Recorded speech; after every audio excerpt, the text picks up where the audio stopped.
मुझे एम्स आंदोलन के लिए और खाद की कालाबाजारी की रोक के लिए मुझे जेल तक का भी सफ़र करना पड़ा।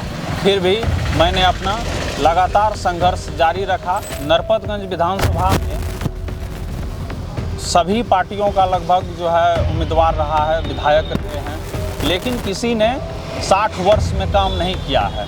सर्वप्रथम स्वास्थ्य पर वहाँ पर ध्यान दूंगा और एम्स की तर्ज पर और एक मल्टी स्पेशलिटी हॉस्पिटल बनवाऊंगा नरपतगंज क्षेत्र में। हमने प्रभात यादव की जनता दरबार भी स्टार्ट किया है और लोगों की समस्याएं को भी सुन रहा हूं और लोगों का समस्या का समाधान करने का भी प्रयास करता हूं।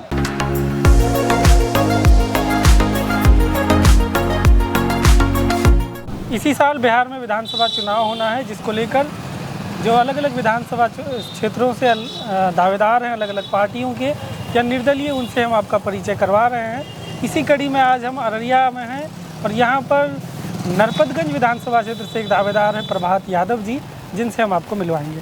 प्रभात जी, अपना परिचय दीजिए। जी धन्यवाद आपका।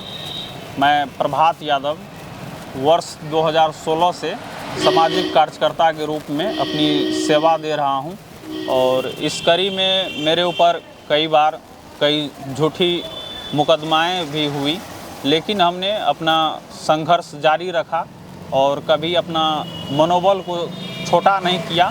मुझे एम्स आंदोलन के लिए और खाद की कालाबाजारी की रोक के लिए मुझे जेल तक का भी सफ़र करना पड़ा। फिर भी मैंने अपना लगातार संघर्ष जारी रखा। इस बार मैं जनता के बीच आ रहा हूं, नरपतगंज विधानसभा से अपनी उम्मीदवारी पेश करूंगा। जनता से मैं अपना चाहूँगा कि वो मुझे एक बार चुने। मैं सबसे पहले जो है शिक्षा, स्वास्थ्य और भ्रष्टाचार पर रोक लगवाऊंगा। क्या उम्र है आपकी? उम्र 25 साल। इससे पहले कोई चुनाव लड़ा है?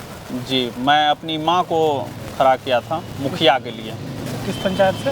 अर्राहा पंचायत। क्या रहा रिजल्ट? रिजल्ट ठीक ठाक ही रहा। मतलब जीती नहीं? कितने वोट से रहा? वोट 250 वोट से आ रही थी। क्या आपका विज़न है, क्यों लड़ना चाह रहे हैं विधानसभा चुनाव? मेरा विज़न ये है कि नरपतगंज विधानसभा में सभी पार्टियों का लगभग जो है उम्मीदवार रहा है, विधायक रहे हैं, लेकिन किसी ने 60 वर्ष में काम नहीं किया है। चाहे वह भाजपा का हो, आरजेडी का हो, कांग्रेस का हो, ये तीनों का जो है वहाँ पर विधायक रहे हैं, लेकिन जो जनता का मूलभूत समस्याएं हैं उन पर काम नहीं हुई है। मेरी लड़ाई इस बार 60 वर्ष बनाम 60 महीने की होगी। तो आपके नज़र में नरपतगंज की प्रमुख समस्याएं क्या क्या हैं, प्राथमिकताएं क्या रहेंगी अगर जनता मौका देती है? जी, सबसे पहले मैं सर्वप्रथम स्वास्थ्य पर वहाँ पर ध्यान दूंगा और एम्स की तर्ज पर और एक मल्टी स्पेशलिटी हॉस्पिटल बनवाऊंगा नरपतगंज क्षेत्र में। और दूसरा ये रहेगा कि जहाँ लोगों को थाना हो, पुलिस हो, कचहरी हो, ब्लॉक हो, अंचल हो, बिना रिश्वत दिए काम नहीं होती है, सर्वप्रथम मैं वहाँ पर भ्रष्टाचार पर रोक लगवाऊंगा। आपका पारिवारिक बैकग्राउंड क्या है? आपके परिवार के लोग? पारिवारिक बैकग्राउंड, मैं एक गरीब मजदूर किसान का बेटा हूँ और मेरा कोई राजनीतिक परिवार से कोई ताल्लुकात नहीं है। पढ़ाई ग्रेजुएट हूँ। किस चीज़ में? पॉलिटिकल साइंस से। यहीं अररिया से? पूर्णिया से। जी। और कुछ जोड़ना चाहते हैं तो बताइए।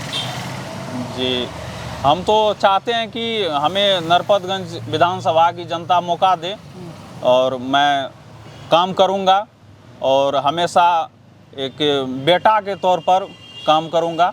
हमने प्रभात यादव की जनता दरबार भी स्टार्ट किया है और लोगों की समस्याएं को भी सुन रहा हूं और लोगों का समस्या का समाधान करने का भी प्रयास करता हूं। कभी किसी पार्टी से जुड़े? नहीं।